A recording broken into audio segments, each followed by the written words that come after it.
The night my father walked into my Chicago restaurant after 9 years of silence and said I owed my sister half of everything, I realized some families only remember you when they think you've built something they can take. The contract hit my hostess stand at 7:43 p.m. on a Friday. Not slid, not placed, slammed. The specific violence of a man who has rehearsed the gesture and believes it will work. My father's finger followed, pointed directly at my face the way it had been pointed at me since I was old enough to disappoint him. Sign this, he said. 50% of this business goes to your sister, or I call your landlord tonight and you're evicted by morning. Behind him stood my mother, Susan, in the pearl earrings she wore whenever she needed to feel like the reasonable one. My sister, Olivia, in a silk dress she absolutely could not afford. And Olivia's husband, Jamal, in a velvet jacket and a watch that cost more than my first commercial refrigerator. Olivia looked around the dining room the way you look at a hotel room when you're deciding whether to complain. Her eyes moved over the pressed linen tablecloths, the custom light fixtures, the hand-lettered menu boards, and the Friday night service in full swing. Every table full, 4 deep at the bar, my jazz trio playing something warm and unhurried in the corner. The lighting is harsh, she said. Honestly, I expected better. Jamal smoothed his lapel. You don't understand how to scale a business, Claire. Let the real entrepreneurs handle it. I looked at his cuffs, frayed at the left wrist under the watch. The specific fraying of something expensive maintained past its lifespan. I had learned to read those details in the years since I'd had nothing. The way people in financial freefall maintain the surface as long as possible, right up until they can't. I had checked on Jamal's startup 8 days ago. Chapter 11. Filed quietly on a Tuesday. The way financial failures always happen.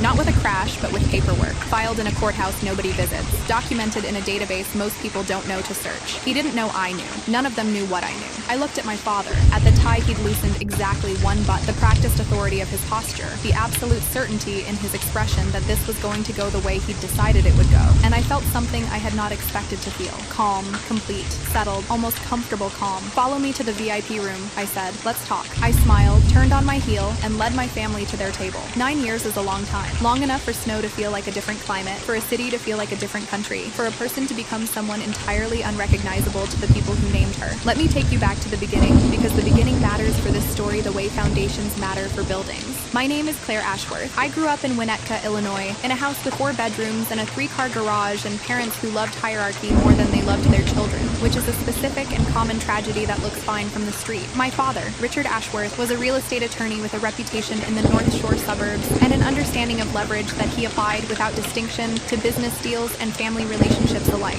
My sister Olivia was 3 years younger and everything I wasn't. Easy-tempered, decorative, the kind of daughter who photographed well and never asked uncomfortable questions and accepted the world as it was arranged for her without pushing back. My parents adored her in the uncomplicated way that parents adore children who don't require them to be better people. I pushed back from the beginning and about everything. The restaurant had been my idea since I was 14. Since the first time I worked a summer job at a small Italian place in Evanston and felt the particular satisfaction of a dining room running well, of a table that arrived hostile from the wait and left 2 hours later having forgotten to be. There was a craft to it, a precision. I loved it the way some people love medicine or architecture, as a system that correctly run produced something real and repeatable. My parents had other ideas. My father wanted me in law, not because he believed I would love it, but because it was the right credential for his social context, the kind of thing he could mention at the Sunday golf round without having to explain. When I told him at 17 that I wanted culinary school and then eventually my own place, he sat across the kitchen table from me and delivered a speech I still remember in full, about practicality and disappointment and women who chased impractical dreams and ended up dependent on men who didn't respect them. I told him I intended to be nobody's dependent. He didn't like that answer. The years between 17 and 22 were a managed ceasefire. I went to Northwestern for finance because it was the compromise that bought peace, and I learned things there that turned out to be more useful than my father intended. But I also enrolled in every culinary elective available, worked kitchen jobs on weekends, staged at 3 different restaurants the summer after junior year, and spent my senior thesis studying the unit economics of independent restaurant ownership. I built my case quietly. That had always been my instinct. Don't argue the plan before you can prove the plan. Arguing with Richard Ashworth without evidence was like showing up to court without documents. He would simply define the reality he wanted and install it. The eviction happened the December of my 22nd year. I had just accepted a position at a culinary program in Chicago, not a cooking program, a 2-year intensive at a professional school that fed directly into restaurant management and ownership tracks, the kind of credential that opened doors in the Chicago hospitality industry. I had a merit scholarship. I had saved $11,000 over 4 summers. I had a plan. My father called it an embarrassment. That argument is blurred now. The specific words don't matter as much as the end of it, which was my father, red-faced and efficient, carrying 2 trash bags of my belongings to the front porch of the Winnetka house on a night when the temperature was 12 degrees and snow was falling sideways off Lake Michigan. My mother watched from the doorway. Olivia was upstairs. I know because I could see her bedroom light on, and I know she heard everything because the house wasn't large enough for anyone to miss it, and she didn't come down. I stood on the porch with 2 trash bags and no coat. I had left it on the hook by the back door, and my father had not let me retrieve it. And I looked at the closed front door for approximately 30 seconds. Then I picked up the bags, walked 3 blocks to a gas station, called my college roommate from a payphone, and never looked back. Not metaphorically, literally. I did not look back at the house. That was 9 years ago. The culinary program took 2 years. The scholarship covered tuition. I lived in a studio apartment in Pilsen that was 800 square feet and had a radiator that worked 2/3 of the time. And I was happy there in the specific and uncomplicated way of someone who has recently been shown what they don't need. After graduation, I worked my way up through 3 Chicago kitchens over 5 years, which is the unsexy truth about restaurant ownership that nobody talks about. You don't skip the line, you work it. I was a line cook, then a sous chef, then a kitchen manager, then a general manager, collecting skills and contacts, and slowly, savings. I incorporated my first entity, Ashworth Culinary LLC, at 26. I opened the Meridian, my restaurant on West Randolph 3 years later. 40 seats, a focused menu that changed seasonally, a wine program built around accessible bottles and 1 exceptional cellar. The kind of room where the experience was the point, not the Instagram post, which was a deliberate choice and turned out to be the correct one. We were in the Tribune at 8 months, Chicago Magazine at 14, a Michelin Bib Gourmand at 2 years, which is the kind of recognition that changes the phone calls you receive. By year 4, the Meridian had a 6-week reservation wait on Friday and Saturday evenings and operated at margins that would have made my finance professors nod, with the tight approval of people who respect precision. My father knew none of this. I had no contact with my family after that December night. No calls, no emails. Holiday cards that arrived the first 2 years were unopened and returned. I had made a clean exit because clean exits are the only ones that hold. The messy ones give people handholds to climb back in, but I knew about them. That was different. I had kept a quiet, professional awareness of their situation the way a good risk manager keeps a file on known threats. Not because I expected anything, but because information is armor, and I had learned that lesson at 22 standing in the snow.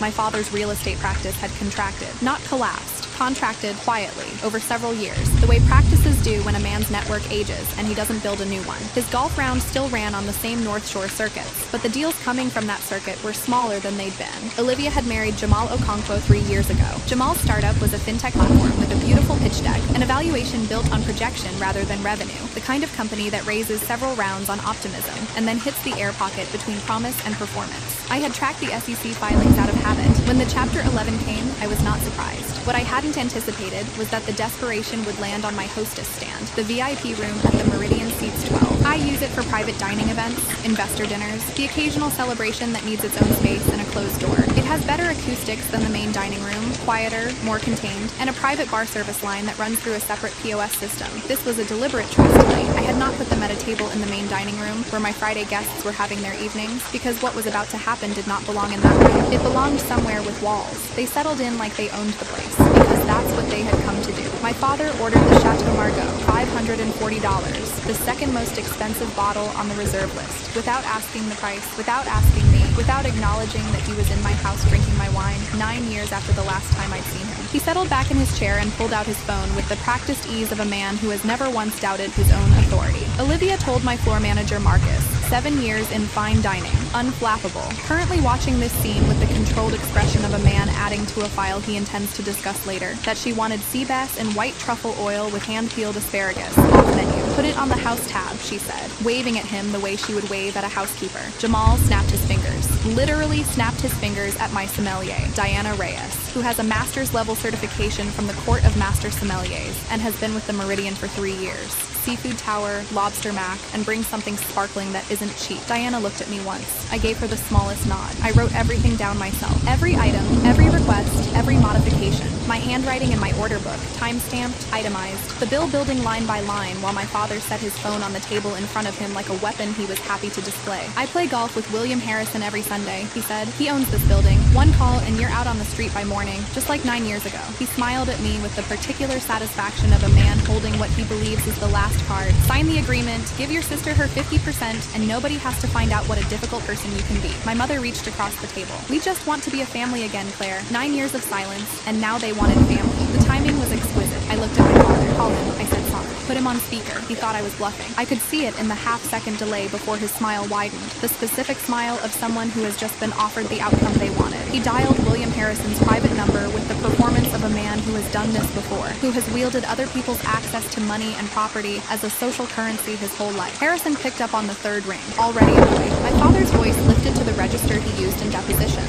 Controlled, jovial, projecting ease. He explained the situation with the breezy confidence of someone asking for a small favor from a close ally. Terminate the lease at the Meridian, tonight, as a favor between friends. The room went quiet. My mother folded her hands. Olivia examined her nails. Jamal leaned forward slightly with the expression of a man watching a bet payout. Then Harrison spoke. Richard, I don't own that building anymore. I sold it 3 months ago. A pause. The particular pause of a man recalculating a relationship. Don't call my private line for this kind of thing. The call ended. The silence in the room was a different quality than the silence before it. My father set his phone down. His face had gone pale in the specific way of someone who has just publicly exposed the outer edge of his influence and found it shorter than he thought. Jamal recovered fastest, the trained flexibility of a serial pitchman. Who bought it? Give us the name. We approached them directly. Make a better offer. I reached into my apron, pulled out the envelope. Thick, cream-colored, embossed with the seal of the Illinois Secretary of State's office. I set it on the table directly on top of the contract they had brought, right on top of it, covering the signature line entirely. Read the name of the managing member, I said. My father's hands were not steady when he opened it. His mouth moved. Apex Holdings, LLC. Sole managing member, Claire M. Ashworth. I bought the building 3 months ago,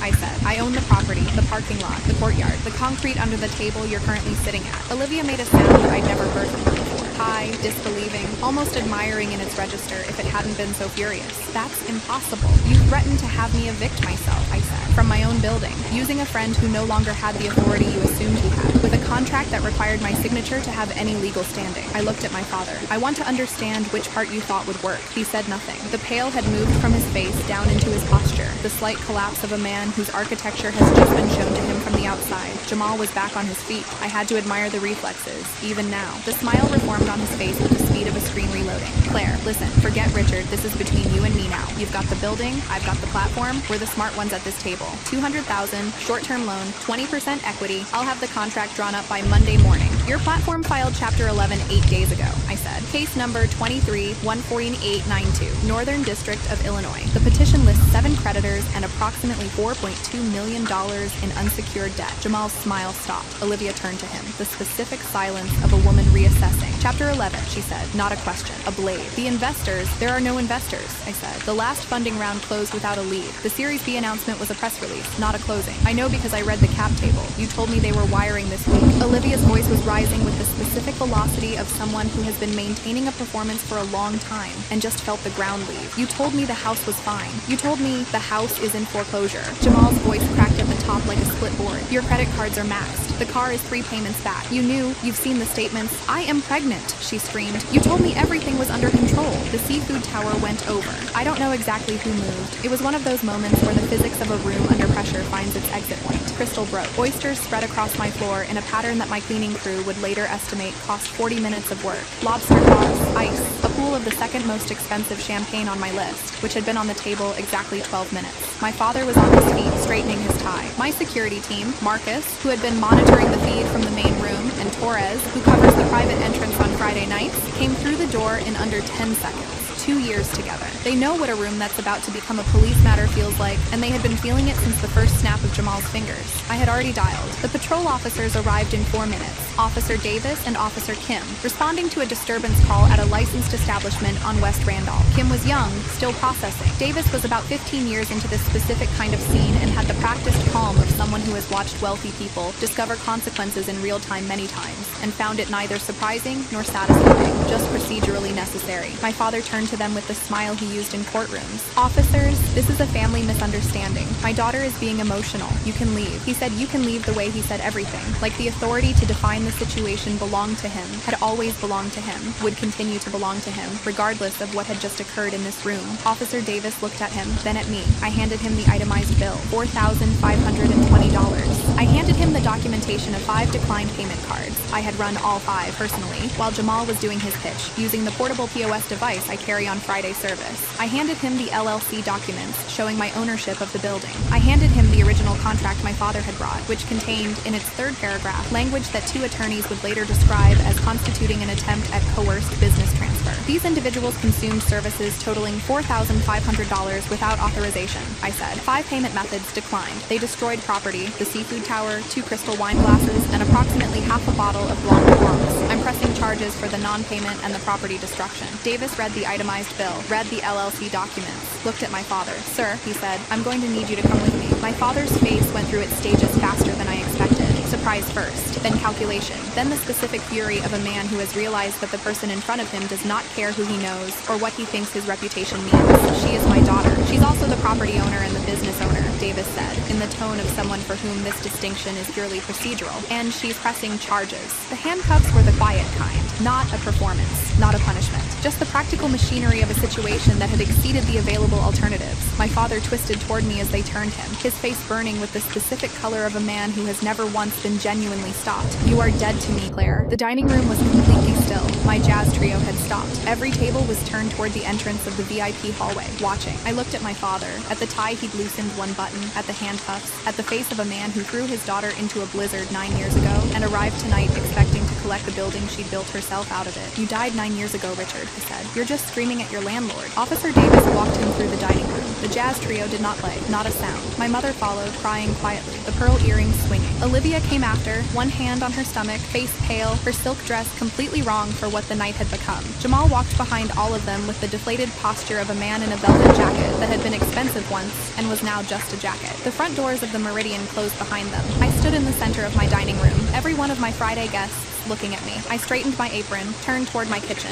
Marcus caught up with me at the swinging door. You okay, chef? The word chef in his voice was the same as it always was. Specific, professional, the form of address I had asked my staff to use on the floor because I believed in the clarity of roles. It was the same word as every other Friday. The room behind us was already reorganizing. Guests returning to their meals, the low murmur of conversation rebuilding itself, the jazz trio finding their way back to the melody. I'm fine, I said, and I was. Not the brittle, performed fine of someone who is not fine. The actual thing. Get someone on the VIP room cleanup. Comp table 14's dessert. They've had an interesting night. Already done, he said. I pushed through the swinging door. My kitchen was in full Friday service. The controlled noise of it, the heat, the specific organized chaos of a line that knows what it's doing. Diego at the pass, calling tickets. The prep station clean and moving. The smell of butter and thyme, and the particular warmth of a kitchen that has been working well for hours. I took my station, picked up my tasting spoon. My phone buzzed in my apron pocket. I almost ignored it. Friday service, full house, a dining room that had just been through something and needed to feel normal again. The phone could wait, but the buzz came again, and again. 3 times in quick succession, which is not how my contacts text me. I pulled it out. Unknown number. Chicago area code. Ms. Ashworth, I apologize for the hour. My name is Patricia Nolan, estate attorney, 14 years probate practice. I represent the estate of James Whitfield Ashworth. I've been trying to reach you for several months through channels that appear to have been, let's say, intercepted. We need to discuss a trust instrument established in 1987. Your grandfather named you sole beneficiary of a secondary trust that your father has been administering. Some discrepancies have come to our attention. If you're available tomorrow, I'd like to show you the full documentation. The figure involved is not small. I read it twice. My grandfather, James Ashworth, had died 4 years ago. I had not been notified. I had found out through an obituary a college friend had forwarded 6 weeks after the funeral. At the time, I had filed it in the category of things my family had done that I chose not to spend energy on. I stood in my kitchen with the pass calling tickets behind me and my line moving in their Friday room, and I thought about a trust established in 1987 and a father who had thrown his daughter into a blizzard and 9 years later arrived at her restaurant with a contract, a man who handled his own family's estate, a man who had spent 9 years assuming I was gone. I put the phone back in my apron. Heard on the 3 top, I said, let's go. The kitchen moved. Tomorrow was for Patricia Nolan and whatever my father had thought was safely buried. Tonight was for the dining room, for the 40 guests who had come to the Meridian for a Friday evening and deserved the one I had built for them. I had waited 9 years. I could wait until morning. The charges didn't disappear. My father spent 4 hours at the 12th District Station on South Blue Island before his attorney, David Greenwald, 22 years criminal defense, the kind of lawyer who billed $400 an hour and had my father's number memorized, arrived and began the process of making the non-payment a civil rather than criminal matter. Greenwald was good. The property destruction charges would likely reduce. The coercion language in the original contract was a separate matter that Patricia Nolan flagged in our first meeting as potentially relevant to a broader pattern. The trust meeting happened Saturday morning at Nolan's office on LaSalle Street. Patricia Nolan was 50, precise and thoroughly unamused. She had sandy hair and reading glasses and the specific expression of an attorney who has discovered fraud in a client's estate and is experiencing the professional satisfaction of finally being able to do something about it. She had a stack of documents on her desk that she walked me through with the systematic clarity of someone who had prepared for this conversation. My grandfather James had established 2 trusts in 1987, a primary trust that flowed to my father and had been distributed on schedule, and a secondary trust intended for his granddaughter specifically by name, Claire Marie Ashworth. That was to become accessible when she reached 30 years of age or demonstrated financial independence, whichever came first. I was 31. The trust contained, at current valuation, approximately $2.3 million.